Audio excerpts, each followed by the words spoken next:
வினாவிடைகள் என்ன சொல்றாங்கன்னா, ஒரு பள்ளியில் 45 நிமிடங்கள் கொண்ட 7 பாட வேலைகள் உள்ளன.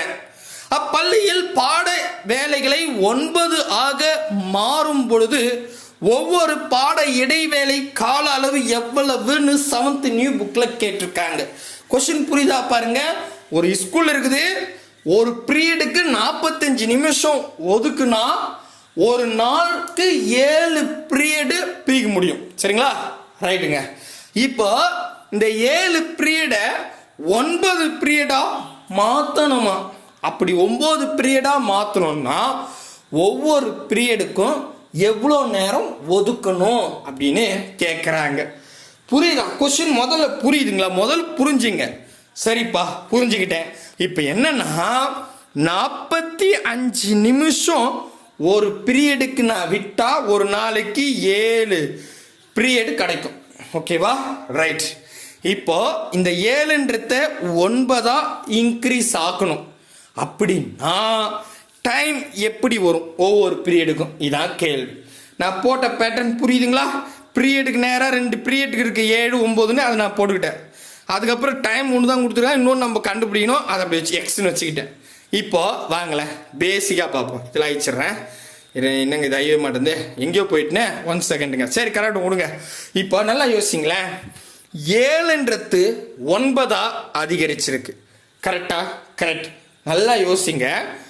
ஒரு பீரியடுக்கு 45 நிமிஷம் நான் ஒதுக்குனா 7 பீரியடு கிடைக்கும்.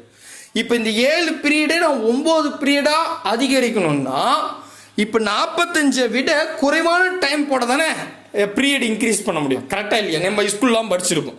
கரெக்டா? 45 நிமிஷம் போட்டால் தான் ஒரு நாளைக்கு 7 பீரியட் வருது. இப்போ 9 பீரியடா 3 பீரியட் இன்க்ரீஸ் பண்ணணும். 3 2 7 8 9 2 பீரியட் இன்க்ரீஸ் பண்ண சொல்றாங்க.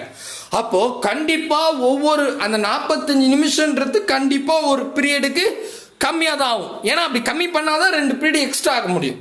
கரெக்டா இல்லையா? புரியுதுங்களா நான் சொல்றதே? புரியலையே சார். இப்போ உங்களுக்கு புரியறதுக்காக இந்த பேட்டர்ன் சொல்றேன். நல்லா கவனிங்களேன். 45 நிமிஷம், அதாவது இப்படி வச்சுக்கலாம், 7 பேர் வந்தா 45 நிமிஷத்துல ஒரு வேலையை முடிச்சிருவாங்க. ஓகே. இப்போ நான் என்ன பண்றேன், இந்த ஆளோட எண்ணிக்கை அதிகரிக்கிறேன். 7 பேருக்கு பதிலாக 9 பேர் வந்தா அதே வேலையை 45 நிமிஷத்தை விட கம்மியாக தானே முடிப்பாங்க. கரெக்டா இல்லை? ஏன்னா ஆட்கள் இன்க்ரீஸ் ஆக டைம் குறையும். அதே மாதிரி தான் இங்க. ஓகேவா? புரியுதா? அப்போ இங்க டிக்ரீஸ் ஆகுது. தெளிவா ஆயிடுச்சா? ரைட்டுப்பா. அப்போ இந்த பக்கமும் இன்க்ரீஸ் ஆகிற மாதிரியோ டிக்ரீஸ் ஆகிற மாதிரியோ வந்தா அது நேர் விகிதம். ஆனா ஒரு பக்கம் அதிகரிச்சு இன்னொரு பக்கம் குறையிற மாதிரி வந்தா அது எதிர் விகிதம். அப்படி வந்துருச்சுன்னா இந்த மாதிரி ஒரு பக்கம் அதிகரிக்குது ஒரு பக்கம் குறையிற மாதிரி வந்தா அப்படியே நம்ம இந்த வட்டத்தை நேரா போட்டுங்க. ஸோ மாறி மாறி வந்தா நேரா போடணும். அவ்வளோதாங்க. புரியுதா? மாறி வந்தா நேரா போடணும். ஸோ நான் நேரா வட்டத்தை போட்டுட்டேன். இந்த வட்டம் போடுற வேலை தான். அதுக்கப்புறம் எந்த வட்டத்தில் எக்ஸ் இல்லை அதை பிரிக்குங்க. 45க்கு 7க்கு இல்லை. அப்போ அந்த 45யும் 7ஐயும் நான் பெருக்கிட்டேன்.